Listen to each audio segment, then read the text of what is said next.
गुप्तकाशी में एक स्थानीय नागरिक अपने 2 साल के घायल बच्चे को इलाज के लिए नीचे ले जाने के लिए गुप्तकाशी के एसडीएम से मिन्नतें करता रहा, लेकिन एसडीएम साहब के कानों पर जूं तक नहीं रेंगी। और तो और एसडीएम साहब ने इस शख्स को दुत्कारते हुए कहा कि हादसे में इतने लोग मर गए हैं, एक और मर जाएगा तो क्या हो जाएगा।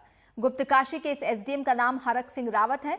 जाहिर है रावत साहब को अपने ओहदे का नशा चढ़ा हुआ है। उन्होंने ये सब कुछ मीडिया की मौजूदगी में कहा। देखते हैं किस तरह से एसडीएम अपनी हेकड़ी दिखा रहे हैं। हॉस्पिटल ले जाने की होनी चाहिए।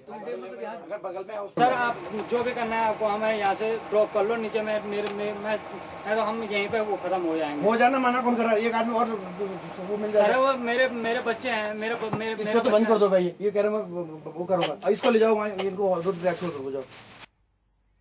तो यहाँ पर इस पर बातचीत के लिए हमारे संवाददाता दिनेश मानसेरा फोन लाइन पर है। दिनेश, एक ऐसे वक्त में जब उत्तराखंड के लोग कुदरत की तबाही की मार झेल रहे हैं, अपनी जिंदगी के सबसे मुश्किल दौर से गुजर रहे हैं, अफसरशाही का एक बहुत ही इनसेंसिटिव, बहुत ही संवेदनहीन चेहरा सामने आया है। लोग मिन्नतें कर रहे हैं लेकिन अधिकारी सुनने को तैयार नहीं है। क्या ये हाल सभी इलाकों का है? गुप्तकाशी एक ऐसा इलाका है जहाँ पर काफी तबाही देखने को मिली। जी हाँ ऋचा, ये जो केदारनाथ घाटी वाला इलाका है और यहाँ पर लोगों की जो इस तरीके की परेशानियां एक आम सी बात हो गई है। और इसमें खास बात यह है कि जिस तरीके से शुरुआत जब ये तबाही हुई थी, शुरू के 3-4 दिन जिस तरह प्रशासन ने बिल्कुल नाकारा साबित हुआ, उसी तरीके का व्यवहार अब दोबारा से शुरू हो गया है। ठीक इसी तरीके से अभी कुछ दिन पहले धारचूला में एक लड़की थी पूजा, उसको एयरलिफ्ट करना था। उसकी वो बाद में जो है काफी मिन्नतें करने के बाद 3-4 दिन बाद मीडिया में जब ये बात आई, उसके बाद जो है उसको लिफ्ट किया गया दिल्ली जाकर के, जहां उसकी डेथ हो गई। इस तरीके के केसेस जो है छोटे छोटे बच्चों को लेकर के सामने आ रहे हैं, जिसमें अधिकारियों का जो रवैया है वो बहुत ही नकारात्मक है। इसको लेके खासा रोष है लोगों में। जी, ऐसे में क्या राज्य सरकार ने भी हाथ खड़े कर दिए हैं? अफसरशाही जो कुछ कर रही है, क्या किसी तरह की कोई निगरानी नहीं हो रही? लोगों तक मदद पहुंचाने के लिए क्या किसी तरह का तंत्र वहां पर स्थापित नहीं हो पाया, जिसकी वजह से लोग इस तरह से मिन्नतें करने को मजबूर हैं, उनकी कोई नहीं सुन रहा? देखिए ऋचा, ऐसा है कि तंत्र तो स्थापित हुआ है, लेकिन तंत्र में जो अधिकारी वहां पर मौजूद हैं या जो वहां पे काम कर रहे हैं, उनकी संवेदनाएं बिल्कुल मर गई हैं। उनका कोई जनता से सरोकार नहीं है कि वो चाहते हैं कि किसी तरीके से हमारी भी जान छूटे और हम भी यहाँ से ट्रांसफर हो जाएं किसी भी तरीके से। और लेकिन हालात ये हैं कि ऐसे केसेस एक नहीं कई केसेस हमारे को सुनने में आ रहे हैं, जिनको लेकर के अधिकारियों का रवैया बेहद ही नकारात्मक है। ऋचा जी, आप बने रहिए हमारे साथ। दिनेश, इन तस्वीरों में हम दिखा रहे हैं उस एसडीएम हरक सिंह रावत को, जिन्होंने बेहद संवेदनहीनता के साथ इस शख्स के साथ, जिसे आप देख सकते हैं अभी, जो कि गुहार लगा रहा था अपने बच्चे के इलाज के लिए, मिन्नतें कर रहा था, हाथ जोड़ रहा था, दुत्कार दिया। यहाँ पर इस शख्स ने क्या कुछ कहा और उस पर क्या जवाब था एसडीएम का, एक बार फिर से देखते हैं।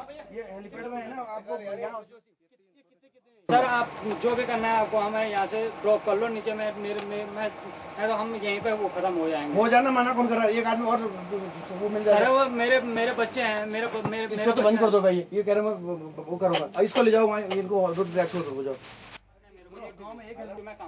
तो यहाँ पर एसडीएम ने कहा इतने मरे हैं, एक और मर जाएगा तो क्या फर्क पड़ जाएगा। अगर किसी बाप से ये कहा जाए कि तुम्हारा बच्चा अगर मर जाएगा, इतने लोग मरे हैं, उसके दिल पर क्या गुजरेगी, आप खुद ही अंदाजा लगा सकते हैं। कितना संवेदनहीन, कितना नकारा साबित हो रहा है यहाँ का स्थानीय प्रशासन, ये वाकया, ये वीडियो साफ करता है।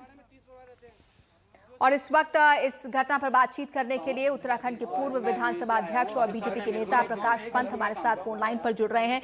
प्रकाश जी, स्थानीय लोग जो कि अपनी जिंदगी के सबसे मुश्किल दौर से गुजर रहे हैं कुदरत की इस तबाही के चलते, उनके साथ अफसरशाही का ये रवैया जख्मों पर नमक छिड़कने जैसा है। निश्चित रूप से ये बहुत दुर्भाग्यपूर्ण घटना है और विशेष तौर पर जो उत्तराखंड के 278 गांव ऐसे हैं जो आज जिनका अविलंब विस्थापन होना है। इन गांव में रहने वाले लोगों की आम दिनचर्या बहुत प्रभावित हो चुकी है और विशेष तौर पर अगर हम मूलभूत आवश्यकताओं की बात करें तो भोजन और स्वास्थ्य व्यवस्था पूरी तरह से चरमरा गई है।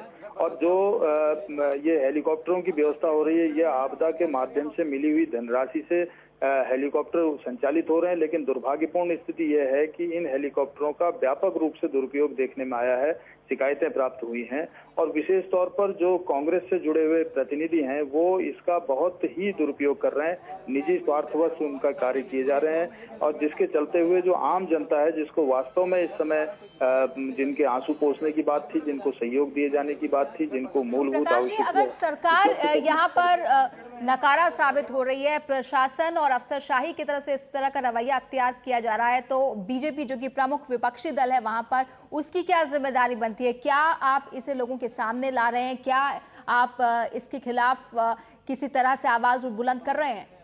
देखिए, जब 16 और 17 की रात को ये घटना हुई थी और उसके बाद हमने 18 तारीख को इस घटना की गंभीरता को स्वीकारते हुए हमने आग्रह किया था केंद्र सरकार से कि राज्य सरकार इस घटना पर, इस आपदा को मैनेजमेंट नहीं कर सकती और इसलिए इसको राष्ट्रीय आपदा घोषित की जाए।